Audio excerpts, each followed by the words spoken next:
Well, thank you, Carl, for getting us off to such a good start. I'd like to begin this part of our program with 4 words I first learned as a 12-year-old at Neil Josephson's house in the Midwood section of Brooklyn, New York.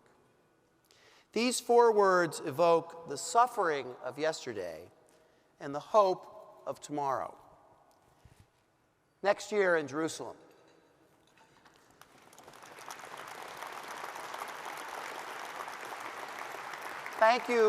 Thank you for being here. All of us at AEI are grateful to all of you, our supporters and friends, fellow scholars and trustees.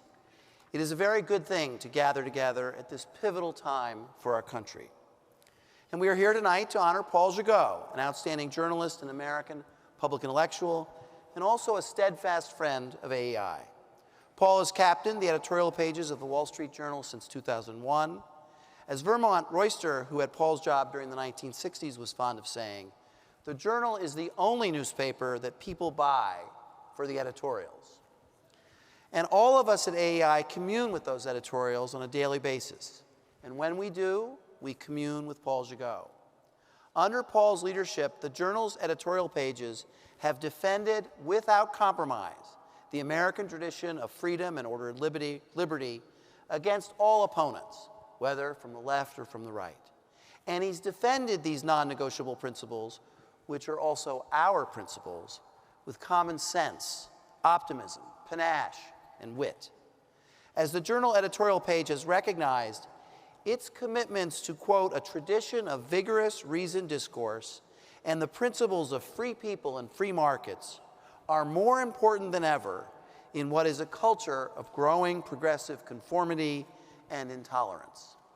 Cancel culture and identity politics reject America's founding premises that we are all created equal and deserve to be judged by our character and not by our ethnic or racial background.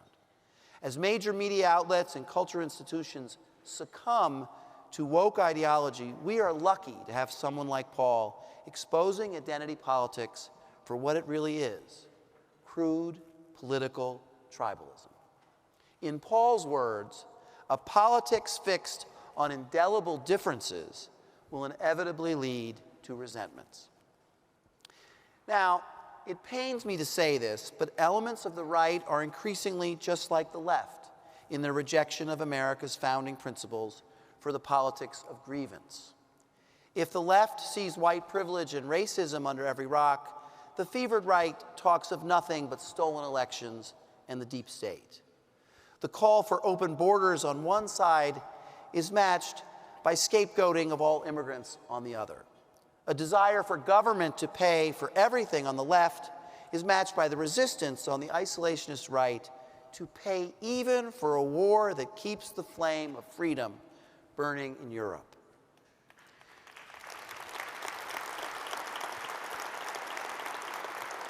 Resisting this trend, this hyper-partisan, us against them, apocalyptic worldview is one of our central tasks at AEI, and our scholars are fortunate to have such an ally in the editorial pages of the Journal. Paul, it should be said, highlighted these dangers early. He wasn't just eloquent, he was farsighted. On the eve of the 2016 election, he identified the risks of the, quote, brooding resentments that too often veer into white identity politics.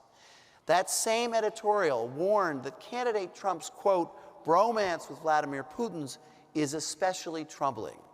Trump's instincts to retreat to a fortress America, Paul cautioned, could invite more aggression from Russia, China, and Iran. Here's a way to summarize the challenge we face. Too many on the right equivocate in the face of Putin's aggression, and too many on the left excuse Hamas's terrorism. As Paul's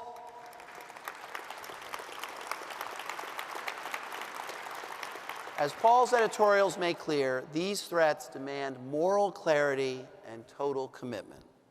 Now, it would be easy to brood in the face of these challenges, easy indeed to embrace despair. But more than anything else, the Journal's editorial pages stiffen our resolve, reminding us of the enduring strength and potential of America's people and its principle. This is a big part of why Paul is so deserving as the recipient of this year's Irving Kristol Award. We are living in a moment that demands seriousness and clarity, and most of all, courage. That's what AEI scholars bring to their work, and it's also what Paul brings to his. So let me say this plainly. There are times in the lives of nations when there is no excuse for ignoring hard realities or being frivolous or careless, and we are painfully in such a time now. This is a time to say a few things clearly, that America must stand with Ukraine without losing its nerve or its backbone and help our allies push back the forces of chaos and aggression. That we must stand with Israel against the savagery and evil it confronts and give no ground to moral equivalence, vacillation, or nihilism. Sometimes